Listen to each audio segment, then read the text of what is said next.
सगळ्यांची ही जी दैवत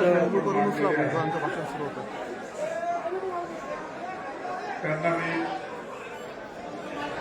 प्रणाम करतो. छत्रपती शिवराम, महात्मा ज्योतिराव फुले, सावित्रीबाई फुले, शाहू महाराज, डॉक्टर बाबासाहेब आंबेडकर, अहिल्याबाई होळकर, अण्णाभाऊ साठे आणि तेवढेच अनेक जे आहेत त्यांच्या पावलावर पाऊल टाकून अनेकांनी जे आहे या देशासाठी, समाजासाठी सर्वस्व अर्पण केलं. असे या सगळ्यांना आपण वंदन करूया. आणि चांद्यापासून तर नांद्यापर्यंत ही सगळी मंडळी इथे आलेली.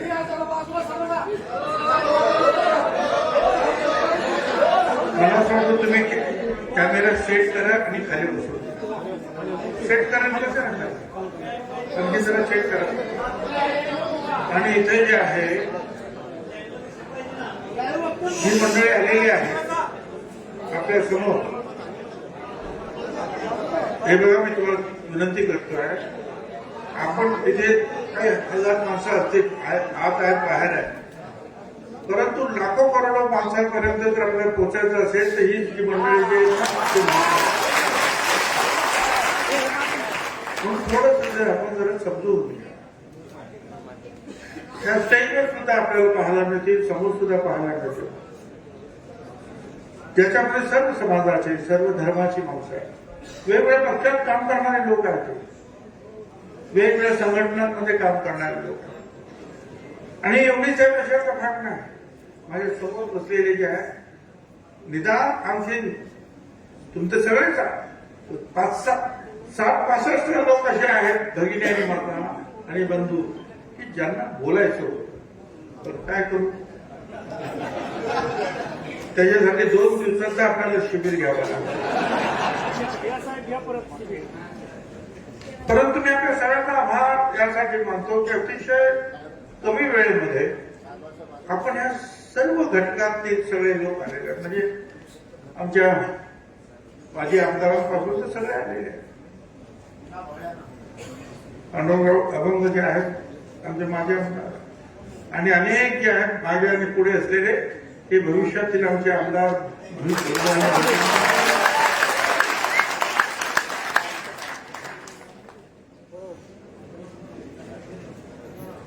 खरं तर काल मी नाशिकच्या लोकांना सुद्धा भेटलो आणि येवल्याला लासलगावला गेलो. लोकांच्या मन जरा खिन्न होते आणि आज काही लोक आले मला सांगायला लागले, चालेल की साहेब, येवला लासलगाव मतदारसंघामध्ये कुणीतरी गेल्यासारखे अवकाळा जी आहे ही सगळी पसरलेली आहे, दुःखाची. सगळेजण दुःखात आहे, त्यांना समजतच नाही. हा मोठा शॉक जो त्यांना बसलाय, तो अजून त्यातून ते बाहेर येत नाही. मी काल खूप प्रयत्न केले त्यांना समजवण्याचे, धीर देण्याचे, पण ही गोष्ट फक्त एवढ्या लासलगावची नाही, ही गोष्ट तमाम महाराष्ट्रातील सर्व मागासवर्गीयांची, दलित असतील, आदिवासी असतील, हिंदू, मुस्लिम, सगळं, ओबीसी, सगळं अनेक माझ्या मतदारसंघातील माझ्या विरुद्ध काम केलेले जे आमची मराठा समाजाची आमची मित्रमंडळी, ते आमच्या लोकांना विचारताना साहेबांना असं कसं काय झालं, त्यांना सुद्धा अजून ते डायजेस्ट केली असं होऊ शकतं. या सगळ्या धक्क्यामध्ये अजूनही आपण लोक आहात, पण आपणच आज अशातला भाग नाही. अख्ख्या देशातून फोन चालू आहे, मेसेज किती आहेत की काय आहे. काही मेसेज मी तुमचं समीर अमुक तुमचे कार्यकर्ते जे आहेत त्यांना उत्तर देतात, सगळ्यांना उत्तर देता येणं शक्य नाही. पण सगळ्यांची मागणी आहे की तुम्ही आमच्याकडे या, आमच्या शहरातल्या, आमच्या जिल्ह्यातल्या, आमच्या राज्यातल्या सगळ्यांची मागणी सुरू झाली. कधी कधी अशा काही गोष्टी होतात, एखादी घटना अशी घडते की सगळी माणसं जी आहे शांत असलेली माणसं एकदम पेटून उठतात. तसाच प्रकार जो आहे आज राज्यामध्ये दिसतो. आपण जरी पेटून जरी उठला तरी मग पेटवा पेटवी करायची नाही. मी तर काल परवा सुद्धा सांगितलं, तुमच्या मनाचं दुःख आहे, तुमच्या मनात जो एक विषय जाहीर करायचा जरूर करा, पण शिवीगाळ, जोडे मारा, मुक्त काहीही नको. काय गरज आहे त्याची? ही माणसं त्यांना समजतं काय चाललंय. राज्य करताना सगळ्यांना समजतं काय चाललंय. रोज सकाळी 8 वाजता जे आहे ना, राज्यात काय काय चाललं त्याचं ब्रिफिंग जे आहे ना मुख्यमंत्र्यांपासून होतंय सगळं. काय काय कुठे कुठे काय काय झालं. त्याच्यामुळे ती काळजी तुम्ही करू नका. तुम्ही तुमचा निषेध दाखवता, त्याच्यामध्ये थोडासा संयम पण ठेवायला पाहिजे. आणि हेही तुम्ही लक्षात घ्या की आपल्या बरोबर जसे मागासवर्गीय, दलित आहेत, आदिवासी, मुसलमान आहेत, त्याप्रमाणे मराठा समाजाचे सुद्धा कार्यकर्ते आहेत. तिथे सुद्धा अनेक बसलेले आहेत. तिथे सुद्धा माझ्यासमोर मोठी आणि काही बसलेले आहेत. मतदारसंघातील माझ्या निवडणुकीचं सारथ्य ज्यांनी केलं ते सगळा मराठा समाजाचेच कार्यकर्ते होते, ज्यांना आजपर्यंत शिव्या खाव्या लागतात, फोनवरून मेसेज. आणि आता परत आणखी मग काय झालं, काय झालं तुमच्या बिलकुलाचं, काय डोळ्यामध्ये असून त्यांचे येतात मोठी मोठी माणसं. त्यामुळे असं समजायचं नाही ही माणसं सगळी आपल्या बरोबर आहे. अरे आपण एवढंच काय, महात्मा ज्योतिराव फुलांबरोबर सुद्धा काम करताना सावित्रीबाई फुलांचं जे काही शाळा निघाली ती भिड्यांच्या वाड्यात, म्हणजे भिडे ब्राह्मणच होते. असे अनेक, एक नाही दोन नाही, अनेक ब्राह्मण जे आहेत चिपळूणकरांपासून सगळे अनेक काही वेळ जे आहेत त्यांनी मदत केली ना. पण काही लोकांची मनोवृत्ती जे अनेक लोकांची मनोवृत्तीची कोणती छोटी असते, थोडे तरी लोक त्याच्यामध्ये असे असतात की जे समजदार असतात, की त्यांना वाटतं की नाही हे बरोबर नाही, हे चूक आहे. महिलांच्या शिक्षणाला, मुलींच्या शाळेला विरोध करणारे हे तुमच्या आमच्यातले सुद्धा लोक होते. आणि कट्टर ते बाकीचे आपण जे म्हणतो ते सुद्धा होते. पण सपोर्ट करणारे सुद्धा मुस्लिम धर्माचे जे आमची फातिमानी शेख सुद्धा होती. आणि त्याचबरोबर जे आहे आपल्याला जागा देणारे जे आहेत ब्राह्मण समाजाचे लोक सुद्धा होते. त्यामुळे सगळेच आपले दुश्मन आहेत नाही. आपले दुश्मन जे एका आमच्या विरोधात आम्हाला संपायला निघालेले आहेत त्यांना आमचा विरोध आहे. ज्यांना हे समतेचं चक्र उलट फिरवायचं आहे त्यांना माझा विरोध आहे. जात-पात नष्ट करण्यासाठी आम्ही प्रयत्न करतो. शेवटी आरक्षण आरक्षण हे आहे काय, कशासाठी? म्हणजे किती वेळा सांगितलं,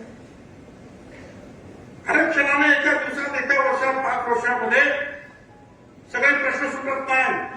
आणि सगळे प्रश्न सुटले असते आमचे दलित आणि आदिवासींना एवढ्या मोठ्या प्रमाणावर लोकसभेत, विधानसभेत आणि इतर ठिकाणी मोठ्या प्रमाणात आरक्षण आहे. आपल्याला कितीतरी दलित समाजाचे आहेत कलेक्टर, एसपी सापडते, आदिवासी समाजाचे सापडते. पण आजही झोपडपट्ट्यात गेलं तर तेच माझे गरीब बांधव दलित आदिवासी सापडतात. पण असा एक धर्म करून दिला की बस आरक्षण मिळालं की ताबडतोब सोन्याचे कौल आपल्या घरावर बसणार. आरक्षणाचा हेतू बाबासाहेब आंबेडकरांपासून ठेवायचा होता. खरं म्हणजे महात्मा ज्योतिराव फुलेंपासून होत्या. महात्मा ज्योतिराव फुलेंनी त्यावेळेला म्हटलं की कामे द्यावे वाटणं जातीच्या प्रमाणात. म्हणजे काय, सगळ्या जातींना जे आहे तुम्ही काम करतो. शिक्षणाच्या बाबतीमध्ये सगळ्यांना शिक्षण द्या, समान न्याय द्या.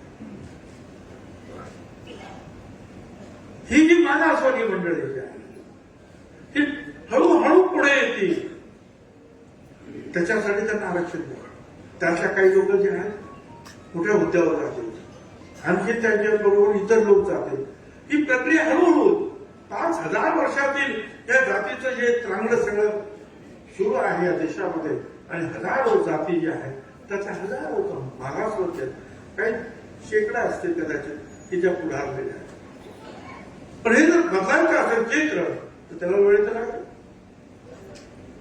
आणि म्हणून हे आरक्षण आहे. पण मराठा समाजाला आपण कधी विरोध केला नाही. आतापर्यंत 3 वेळा मराठा समाजाला वेगळं आरक्षण द्या म्हणून कायद्याचा मुद्दा विधानसभेत आला, मंत्रिमंडळात आला, छगन भुजबळ पहिला हात वरती करा, त्यांना आरक्षण वेगळं आरक्षण द्या.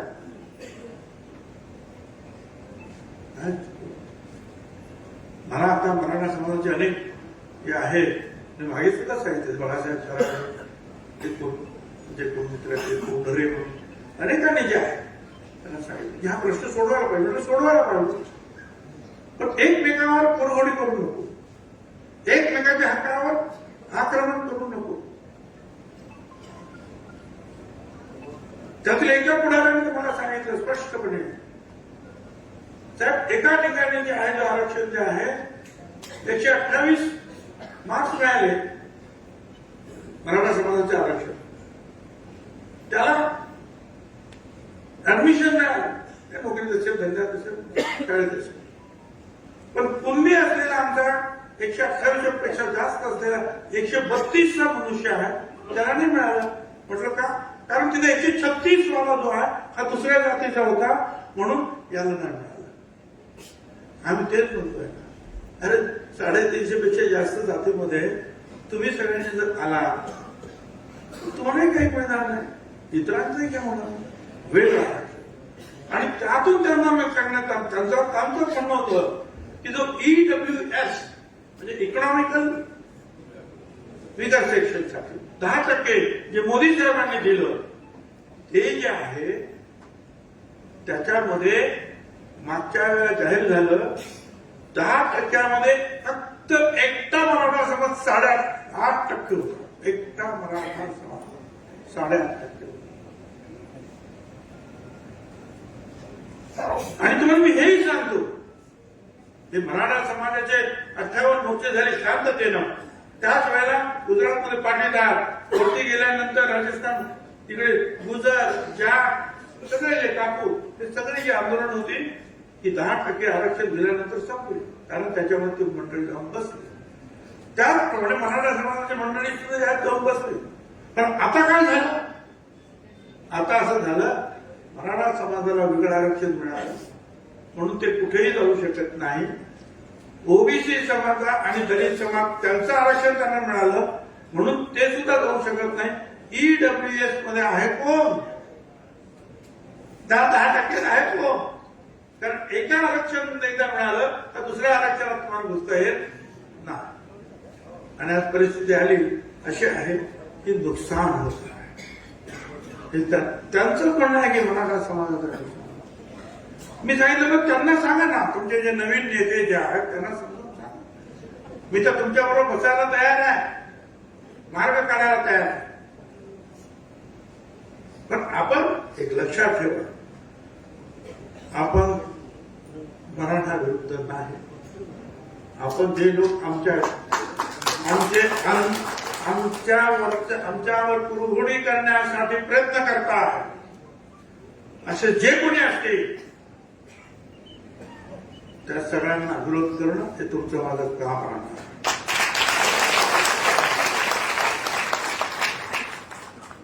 त्यांना ठणकावून सांगावं लागेल, पुन्हा एकदा बीड होता कामा नये. आमदारांची घरं जाळा, हॉटेल जाळा, शिक्षण संस्था जाळा, म्हणजे पाप होता कामा नये, सहन करता कामा. आणि त्यावेळेस ते झालं आणि मी ते सगळं वर्तमानपत्र आणि त्याच्यावर पाहिलं टीव्हीवर आणि धावत गेलो आणि उभा नाही. लोक एवढे घाबरलेले, भेदरलेले. लोक काय घाबरलेले, नेते सुद्धा घाबरले. कुणी निषेध केला सांगा, कुणी त्याच्याविरुद्ध बोलले सांगा.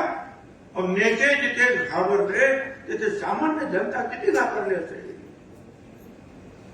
त्या सामान्य जनतेला तुम्ही सगळ्यांनी, आपण सगळ्यांनी जे लाखोचे जे मेळावे झाले त्यातून एक आधार निर्माण झाला, एक शक्ती निर्माण झाली की नाही आम्ही सगळे एक आहोत आणि एक जर मी असलो तर आम्ही सेफ पण आहोत. हम एक आहे तो सेफ आहे असा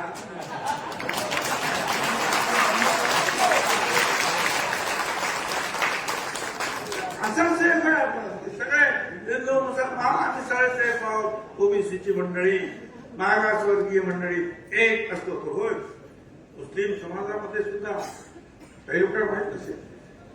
मी त्याच्यामध्ये पुढाकार घेऊन ते आमचे जे आहेत ना शिबिर अन्सारी साहेबांना माहिती आहे. दिलीप कुमारजी आले होते मंत्रालयात. त्यांनी सांगितलं भुजबल जी तुम माली समाज के है. मैं बोला हाँ. तो तुमको आरक्षण है. मैं बोला हाँ. तो मैं बागवान हूँ, मतलब माली हूँ, तो मेरे को क्यों नहीं है. बराबर है, तुम माली है तो तुमको मिलता, तो मैं भगवान बराबर ना. त्यांनी मला सत्कार केला. म्हणजे कासार आहे, तिथे वणियार आहे, हे असे जे कुरेशी आहे तिथे खाटिक आहे. आणि त्याच्या काही लोकांना मग त्या वेळेला पवारसाहेब मला वाटत होते, पवारसाहेब होते विलासराव होते. काय म्हटलं ठीक आहे, ते पण गरीब आहेत, त्यांना आम्ही कुणाला विरोध केला ना. ज्या वेळेला आरक्षण सुरू झालं तेव्हा फक्त 250 जाते होते, आता 450 जाते. पण हे आम्ही लढलो.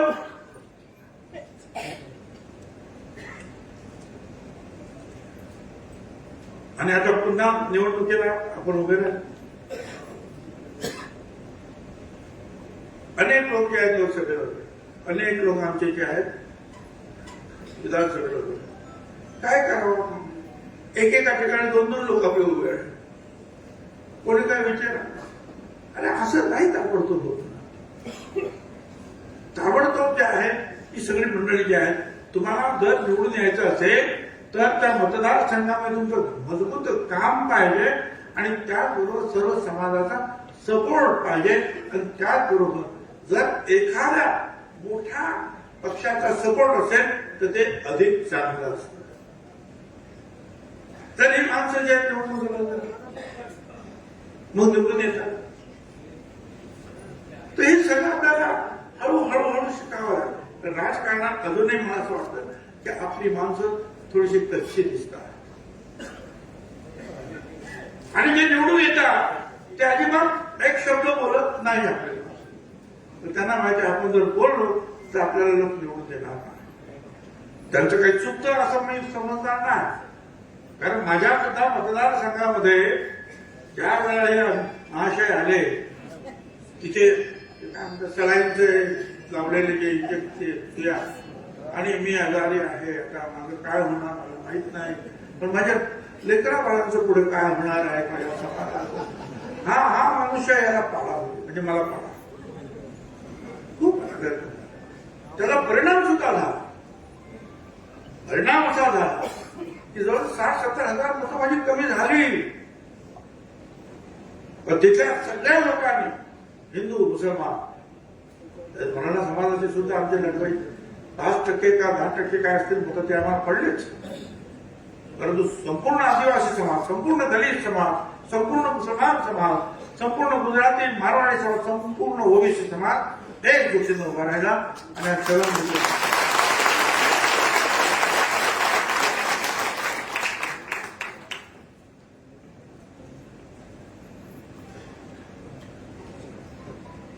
पण मी फक्त निवडून येणं किंवा मंत्री बनणं एवढंच माझा काही काम नाही.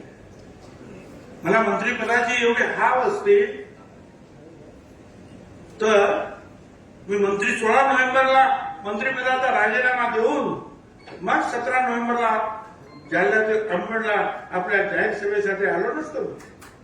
पहिल्याचा राजीनामा मागच्या गाडीमध्ये म्हणजे माझ्याबरोबर कसं समीर भाऊ त्यांना सारखे फोन साहेबांना सांगा राजीनाम्याचा तुम्ही उल्लेख करू नका.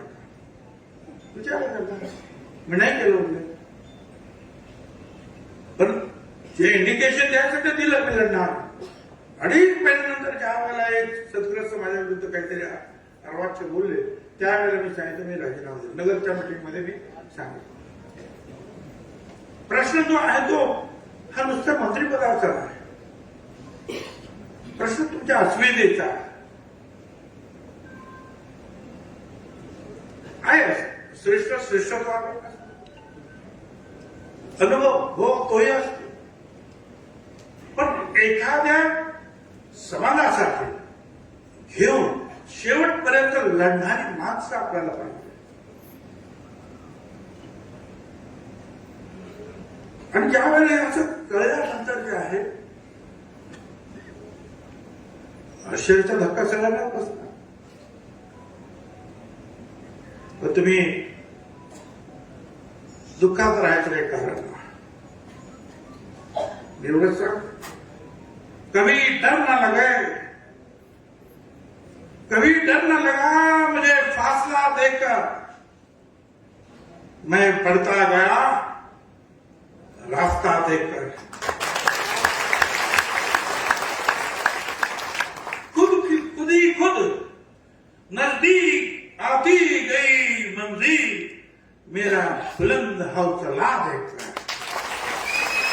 हौसला तुम्हाला बुलंद.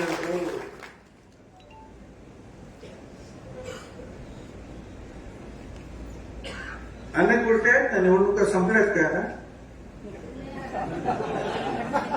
आणि निवडणूक आहेत ना आता पुढं. महानगरपालिका, नगरपालिका, जिल्हा परिषद आहे, पंचायत समिती आहे. ह्याच लाडक्या बहिणीच्या बरोबरीनं त्या ओबीसी समाजाला जे आहे ते प्रचंड बहुमत आहे महायुतीला निवडून दिलेला. जा विचारा तिकडे आमदारांना. काही लोकांना भ्रम आहे की आमच्या फक्त लाडक्या बहिणी, लाडक्या बहिणी फक्त लाडक्या बहिणी नाही ना, याही गोष्टी आहेत ना तिथे. महत्वाचं हे आहे. उलट काही लोकांचं म्हणणं की नाही हे 1 नंबरला आहे आणि मग लाडक्या बहिणीची शक्ती आहे. पण ज्या शक्ती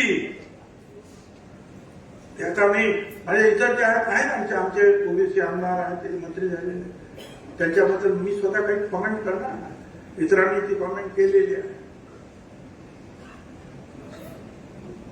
परंतु होकल मनुष्य पाहिजे आम्हाला, होकल लीडर्स पाहिजेत, होकल मंत्री पाहिजेत जे आमच्या साठी लढतील, आमच्यासाठी बोलतील. आणि एक लक्षात येईल, ही लढाई जी आहे आता परत आवाज द्यायला सुरुवात झालेली आहे. पण ही लढाई आमदार म्हणून जसं हाऊसमध्ये मी लढणार, त्याचप्रमाणे तिथे कितीही बंधन असले तरी रास्ता तो मेरा है.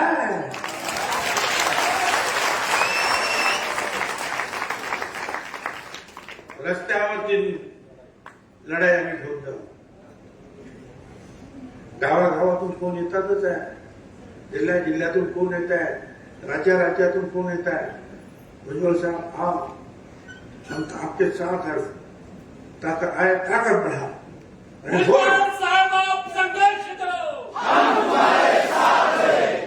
आणि होय खरा हे संपूर्ण राज्यात जाणार आहे. आणि एवढंच नाही तर अनेक राज्यातून जाणार आहे. पुन्हा एका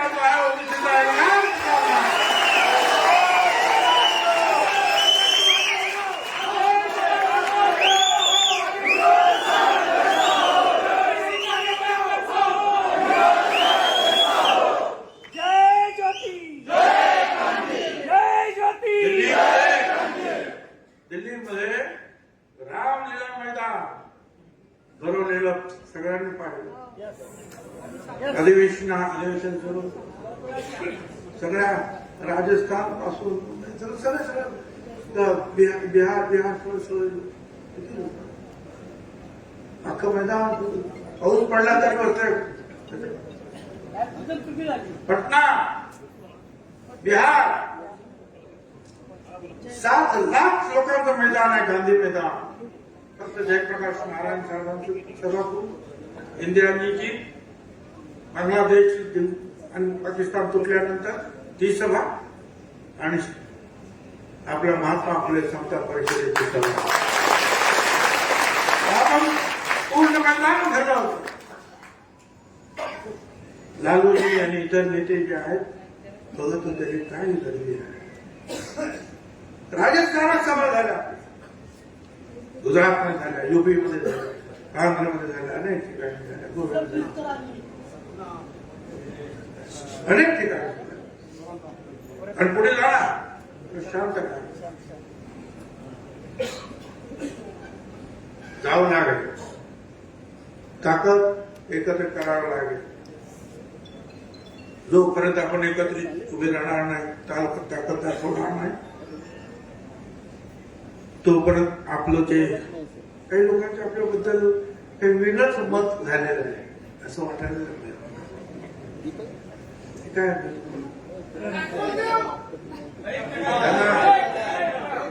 त्यांना मला सांगायचं, मेरे बारे में कोई राय मत बनाना गाली, मेरे बारे में कोई राय मत बनाना गाली.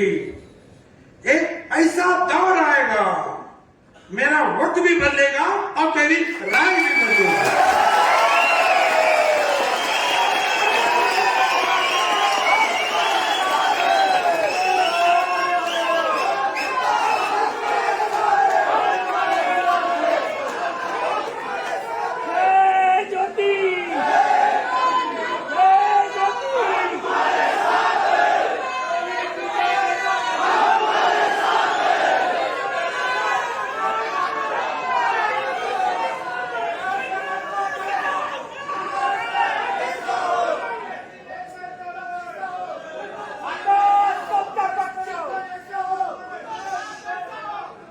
थोडस जे आहे ती घटना थोडक्यात सगळ्यांनी ती घटना सगळ्यांना माहिती झाली, काय काय झालं ते सगळ्यांना माहिती आहे. पुन्हा एकदा थोडक्यात सांगतो की त्यातील काही वक्त्यांनी ते बोलून सुद्धा दाखवलं.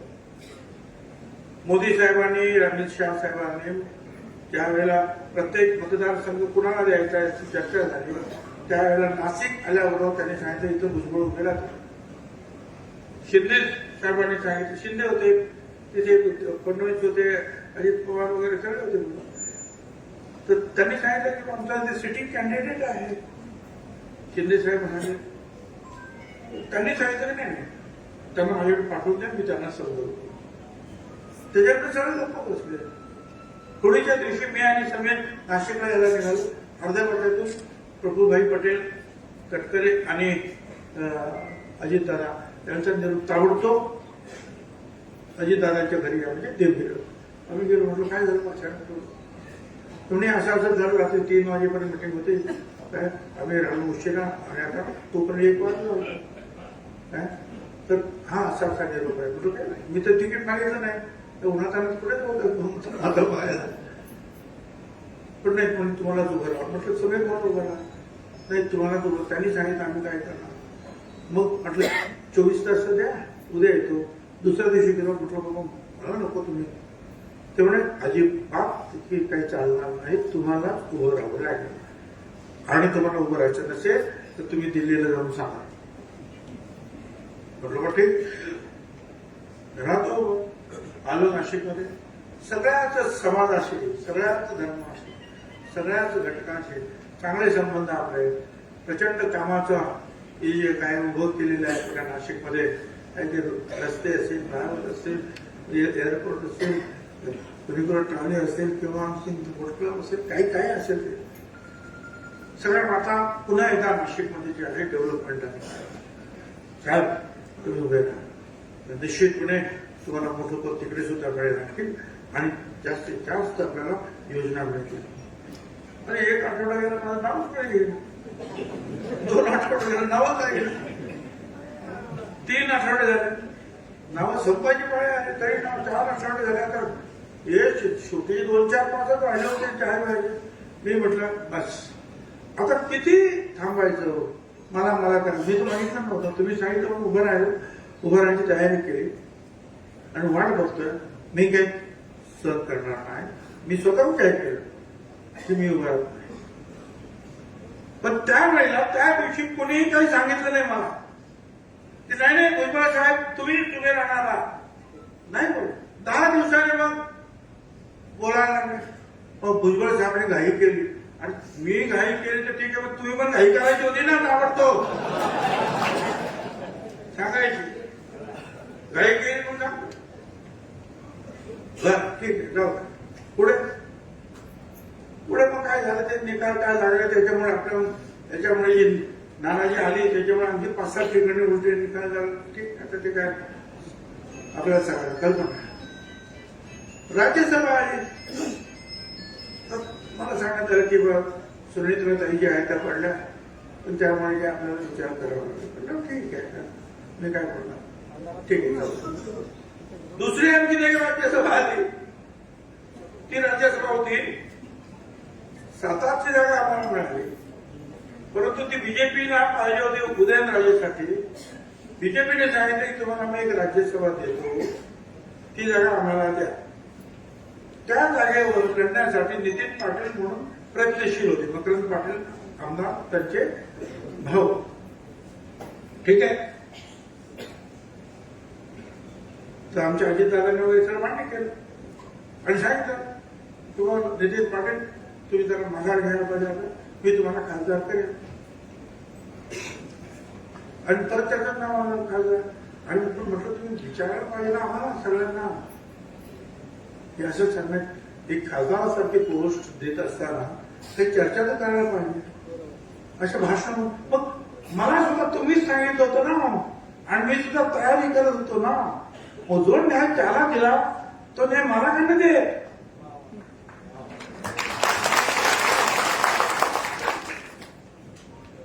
काय गरबी मुरगी डाळ बरोबर काय नाही, तुमच्या गरज जी आहे ती राज्यामध्ये जास्त आहे, तुम्हाला लढावं लागेल. कारण अडचणीत आलो त्या दिवशी त्यावेळेला लोकसभेचे निकाल जरा उलटे सुलटे झाले. आपल्या पक्षाला पुढे न्यायचं असेल तर तुमचा चेहरा पाहिजे आम्हाला निवडणुकीमध्ये. ठीक आहे, राहिलो काय झालं तर तुम्हाला मी सांगेन.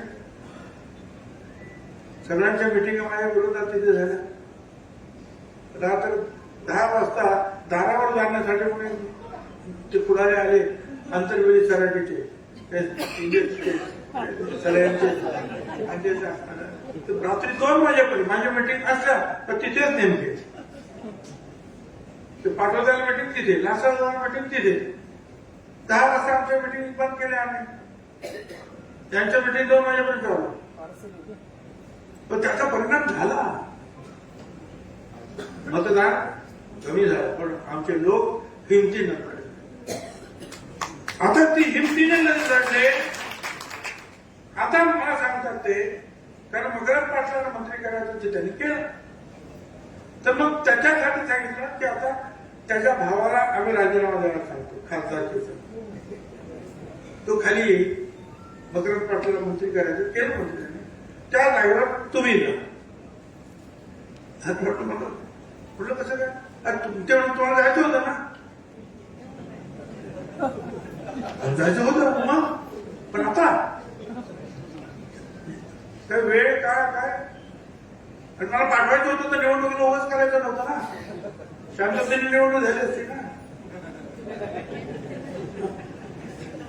मला तुम्ही निवडणुकीला उभं केलं आणि त्या लोकांनी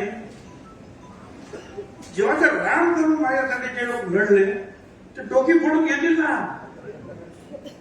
काय सांगू मी त्यांना, कारण राज्यसभेवर ते मला पाठवणार तर इथे मला ताबडतोब राजीनामा द्यावा लागेल, तोरी ठिकाणी राहता येत नाही. पण तुम्ही राजीनामा तिथं द्यायचा, राज्यसभेवर जायचं, त्या लोकांनी माझ्या काय म्हणायचं, नाही म्हटलं तरी काहीतरी 1.25 लाख मध्ये पडलेली असेल मला. काय करायचं त्यांनी, कुणाला बघायचं, कपाळ आपटून घेतील विचार. मी म्हटलं हे काय, मी माझ्या लोकांना आज सोडू शकत नाही.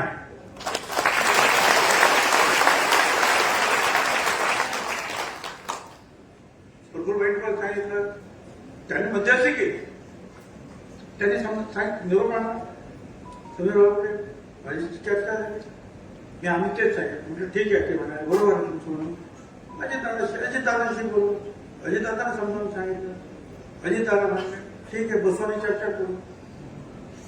पण दुर्दैवाने कधी बसले नाही आणि पुढे काही चर्चा झाली. एक वेळ काढलं ते 8 सांगितलं. मुकुल पटेल यांनी सुद्धा प्रयत्नाची पराकाष्ठा केली. तुम्ही असं करू नका, तस्करीने पण केलं, तुम्ही असं करू नका, भुजबळ साहेबांना घ्या. आणि एवढंच नाही तर राज्याचे मुख्यमंत्री देवेंद्र फडणवीस यांनी शेवटच्या क्षणापर्यंत आग्रह धरला की भुजबळ साहेबांना 4 दिवसाच्या मागे होते. शेवटच्या क्षणापर्यंत असं करू नका, हे चुकीचं होतं.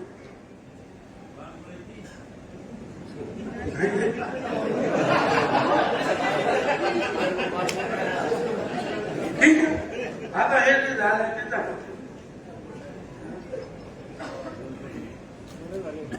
कोणी केलं, काय केलं, कुठे छोटे प्रश्न विचारणं काय अर्थ नाही.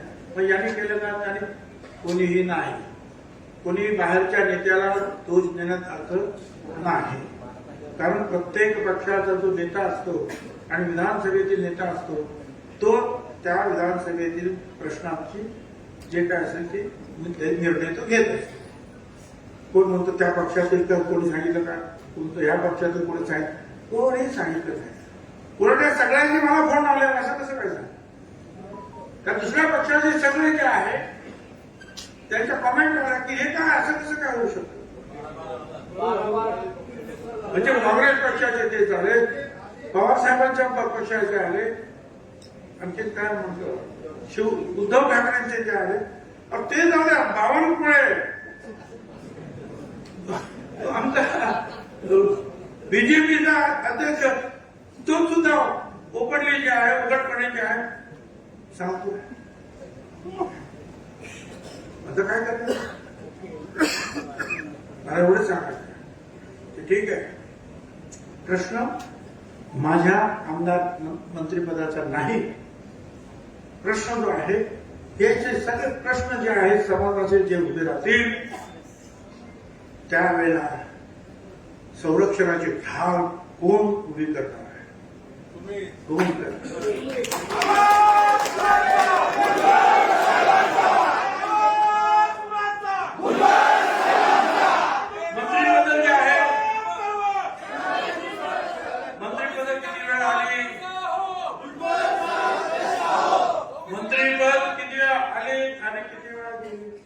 विरोधी पक्षात सुद्धा बसवणार बसलो ना, विरोधी पक्ष नेता म्हणून सुद्धा काम केलं ना, कितीतरी वेळा.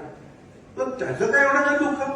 पण आता सरकार एवढं सगळं उमेदवारी दिल्यानंतर हे असं का, हा प्रश्न जो आहे राज्यातील आणि देशातील सुद्धा अनेकांना पडलेला आहे.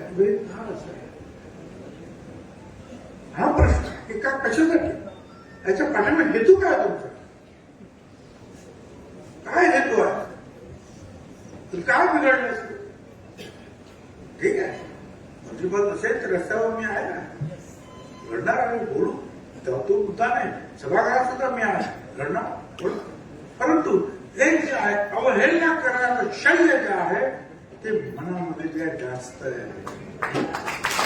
असं का होणार,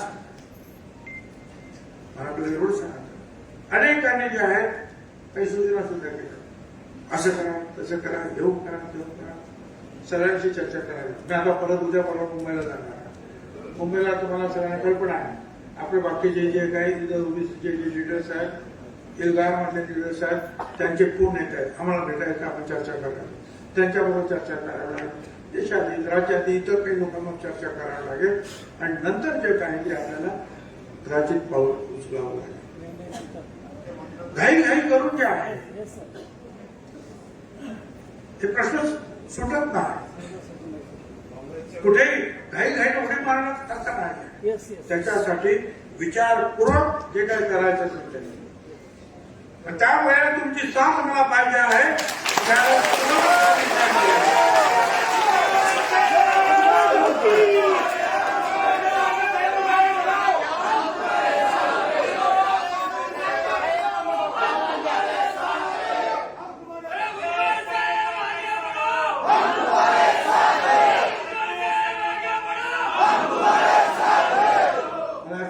सांगायचं आहे.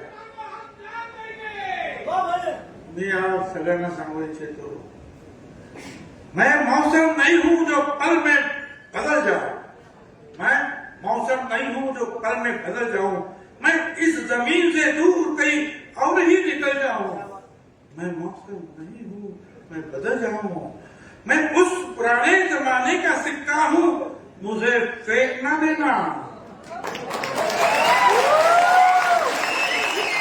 मैं उस पुराने जमाने का सिक्का हूं, मुझे फेंक ना देना। हो सकता है तुम्हारे बुरे दिनों में यही सिक्का चल रहा है।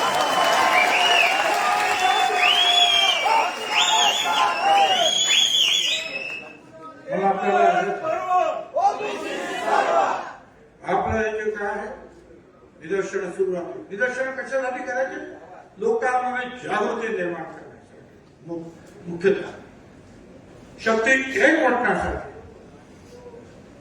ज्या ठिकाणावर जे राग पसरलेली आहे त्याच्यावर फुंकर मारून परत एखाद्या दिखावे प्रकलित करण्यासाठी, पेटवण्यासाठी ती निदर्शक आहे.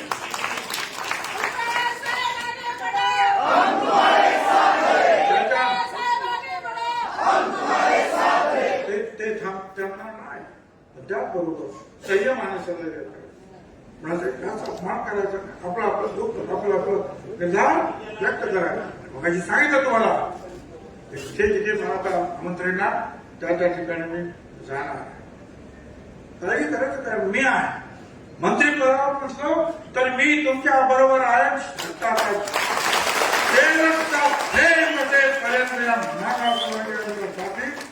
लढता लढता जो आहे शेवटचा श्वास घेणारा हा छगन भुजबळ आहे.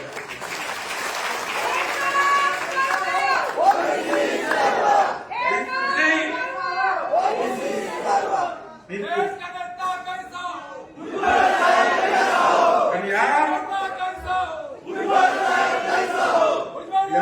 कुठच्याही दबावाला सुद्धा बळी पडणार नाही. लक्षात ठेवा. जिथे आपले प्रश्न, तुमचे प्रश्न आहेत, गोरगरिबांचे प्रश्न आहेत, तिथे आपण सगळ्यांना एकजुटीने उभं राहायचं. मी तुमच्या बरोबर राहणार आहे. अनेक राज्याचे लोक आज असे नाही आले, ते तुमच्या बरोबर राहणार. देशातले लोक तुमच्या बरोबर राहणार. तर तुम्ही हिंमत ठेवा, हिंमत तुमची ठेवा. वाट पहा, तोपर्यंत आपलं काम चालू ठेवा.